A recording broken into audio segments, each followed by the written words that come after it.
welcome to the podcast. This is Mr. Ish. We're here with the kids that never want to do nothing right. No, that's not true. We're here at Kips Boys and Girls Club, Coudert Clubhouse. It's a nice winter day. Stop touching the microphones, guys. We're going to jump right into this. Everybody here is a veteran, so introduce yourselves. I don't want to hear no AKAs, because you don't deserve anything. Damn. So let's start off with you, sir. My name is Jack, and I'm about to turn 11 on March 24th. Okay, that's too far away. I don't want to know that. Bruh. My name is Dylan, and I'm 10 years old. Okay. You're from Alabama. Alabama. What about you? My name is David. I'm 10. 10 years old. Sounds right. like a robot. All right, so we got the funny guys here. I happened to go upstairs to help out Miss Margaret today, and she was about to show you guys a video. So I was going to bring up this topic anyhow. So I'm glad that Derek brought it up.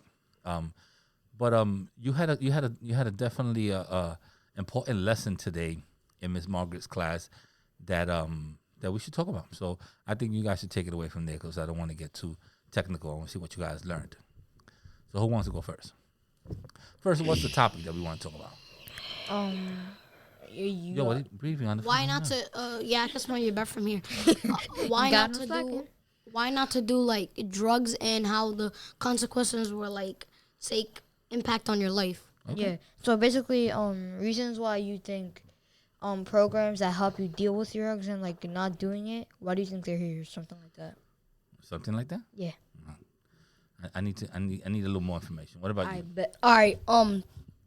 You could lower your volume a little bit. So we was gonna talk about how drugs can impact your lifetime, like you in your future. So like you take a lot of drugs now, you're gonna take a lot of drugs in your future. Or you may not have a future. Oh yeah, for sure. You're done. Yeah, because you could like get arrested. So the topic. Let's just. Bruh. It's really a good class that we have that's called the Brent's Club. And it's an important class it's throughout a lot of boys and girls clubs, but it helps you guys understand what drug abuse and alcohol abuse is about, and how that impacts, could impact you, your school, your family, your future, and stuff like that. So it is a very straightforward, club they call it the Brent's Club, but it's a very straightforward class. It has to do with a topic that's hard for people to deal with sometimes. You may have it in your family. You may have learned about it. Maybe you don't have it in your family, which would be great. But it's topics of drugs and alcohol. So what do you guys know about the drugs and alcohol topic? Can I go first? Yeah, whoever wants to talk. I bet. So a lot of things, for example, like cocaine, for example. Yeah. That if you inhale that, or like you just take it in general or inject yourself with that, it could slow down your heart rate, kill you. It could make you see sometimes illusions that can make you like. Yeah, a lot you of feel those, nauseous. And a lot of those drugs, what they do is they change your perspective on things. They obviously they make your heart beat faster, so you get out of rhythm, adrenaline and stuff like that. But they also make you They force your body parts, so your heart, your lungs, and all that stuff to work like overtime. So that's why sometimes people get heart attacks. Sometimes people get, they get really sick. They could pass out. They could get tremors. They could get seizures and stuff like that. So the foreign object, which is the drug that's coming into your body, is what really could affect your mindset. What did you learn about the whole drug situation or the drug abuse? Let's say. The drug abuse is he said boof. Drug abuse. The drug I'm dead. abuse in my community is like really high. The usage of drugs is very high because there's a lot of liquor stores around this neighborhood, and like any neighborhood you go to in like Bronx, there will be a lot of liquor stores, and there will be like stores that like sell drugs, and sometimes the stores don't even care. They like sell like drugs to Like underage kids. Yeah. Well, like, under the age nah, of 13, I think you're 15. getting a couple of things wrong. they don't care. There's not really stores that you're gonna go buy drugs in. Yeah. It's Okay, drug there's dealers. pharmacies and stuff like that. There's people in the streets or in certain places. They call themselves drug dealers, and that's how you get the drugs in the streets. Now, pharmacists, some people call They give you medicine. I know, but some people call pharmacists drug dealers too, because what They they do. They give you drugs, but like good drugs. Yeah, but if your doctor says, here's some painkillers that you have to take because you just broke a leg, and then you popping them like those Skittles that you were eating upstairs, Damn. and you keep popping them and popping them and popping them, you're gonna get addicted to the painkillers, even though your doctor gave them to you. So you have to be aware of that stuff. So the pharmacist is not actually a drug dealer, but he is giving you what the doctor prescribed. You know what you guys should do one day as a special project. Like if you're walking around the street, just count these two things. Count how many cashiers, like cash places where you cash your checks and all that stuff at, and count how many liquor stores are around. Just like if you take a walk with your mom, like somewhere, or if you're on the bus, you look and you be like, oh, this is a liquor store. Oh, this is a cashier. Oh, this is a liquor store. Oh, this is a cashier. The reason why I include cashiers is because we were talking about drugs, and they do have a lot of liquor stores in low income places, but cashiers are also a form of a way for them to oppress us, because instead of having more banks for us to know and learn how to handle our money and stuff like that, they have cashiers, which is kind of like a quick fix.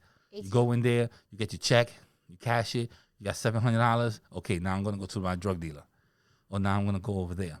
Instead of having to put it in the bank and maybe save a little, maybe pay a bill, maybe have a checking account, stuff like that. So for some reason, cashiers to me in low-income places are very visible. If you go to 86th Street and Manhattan and you walk 20 blocks, you're not going to find a cashier. If you go to 125th Street and 2nd Avenue, and you walk all the way to, let's say, Lenox, you're probably gonna find 16 liquor stores and 12 cashiers and 20 crackheads. 20 crackheads is different. All right. So I always see the maybe when you go to hoods, right? They're called hoods. When you go there, For those that don't know, in other countries they're called neighborhoods, but in Bronx we call them hoods. Yeah. So in let's say my hood, they would have drugs and they would sell them on the corner. It would just be a regular person just selling drugs on the corner. It wouldn't be like a store. They wouldn't try to hide it. Well, they'll try to hide it, but they would just sell it to anybody. Okay, I'm gonna give you please be truthful about this. It's not a question I would really ask you guys if it wasn't in this forum. But have you guys ever been asked to use any type of drug? Mm-hmm. Like if anyone say, "Oh, I'm selling this," and not knowing that you guys were young, but like heard them saying, "I'm selling this particular product" when you're walking out the house or anything like that. No, yeah, you're blessed. That's good for y'all. That's good for y'all. So, but in other neighborhoods, it's not like that. You could walk out the door and people are selling it right in front of and kids are playing hopscotch right there and stuff like that. Shootouts break out. Yeah. So it's wow. Do we remember the name of the club? What's the name of the person that Brent, I think it was. The name of it is called Brent's Club. But do you remember the name of the dad that's helping the Boys and Girls Club? What's his name? Variance? No. His name is Shapiro. Oh yeah, Shapiro. That's the Shapiro Club. He's not Dr. Shapiro. He was a lawyer. I guess he was real famous for the OJ trial, way before you guys. But Michael Jackson, the one with Michael Jackson. No. OJ Simpson. So because of his tragic loss, he decided, like he said, to give back to the community and stuff like that. So you know what he's done for us before? Like, he had a Brent's Club, and one of the things that they have to do is they have to take a drug test. So when you're in this club, the Brent's Club, you have to take a drug test. That's part of the whole thing. So, your parents have to sign forms and all that stuff, and then at some time, you guys have to take a drug test. It's probably like, just a basic drug test for marijuana and probably some opioids or something like that. And that's just because you guys should get used to it. They want to show you that they're real serious about it. But in return, whenever they have an event, and he's like, "Yo, you know what? I got 20 tickets to the Giants game, and we're gonna go on the floor in the stadium. I'm gonna take these guys to eat. Let me get everybody that's in the Brent's Club and let me take them." And that's what he's done in the past. He just calls us up and be like, "I got 20 tickets. I need the kids from the Brent's Club. We're doing a trip on Saturday. I'm taking them to the 50-yard line. They're gonna eat. We're gonna have a good time. We're gonna meet the players, all that stuff." So he gives back in that sense. So, and then also he gets scholarships for college. So, because you're in the Brent's Club and maybe you carry it a little further, maybe you're one of the spokespersons or you're really into it. He has also paid for people's college. So that's kind of cool the way he takes care of the people that are trying to be in this club and learn more about the drug abuse and stuff like that. Did I down this whole podcast? Does it seem kind of down or is it too serious for you guys? Nah, it's all good. Nah, it was just good. Okay. So do you feel like you learned something from this class? yeah. Okay, and give me something that you learned.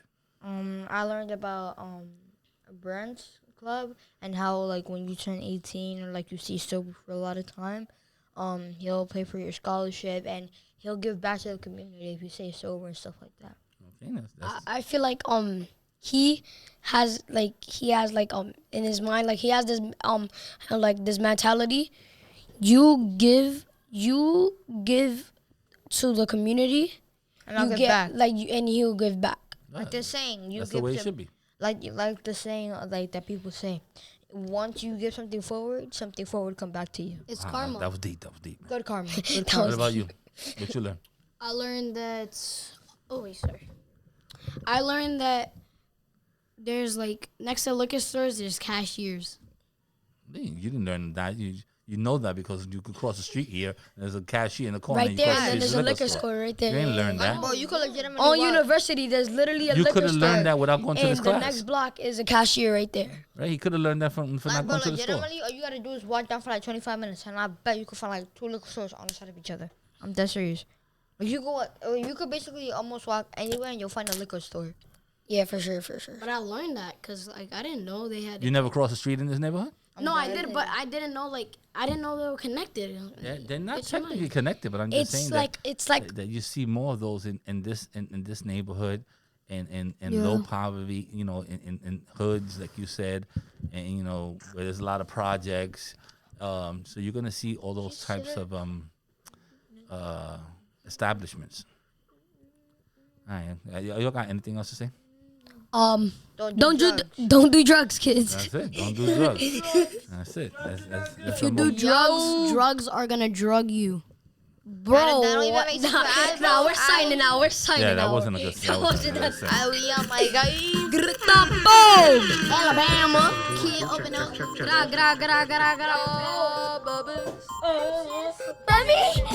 guys are horrible.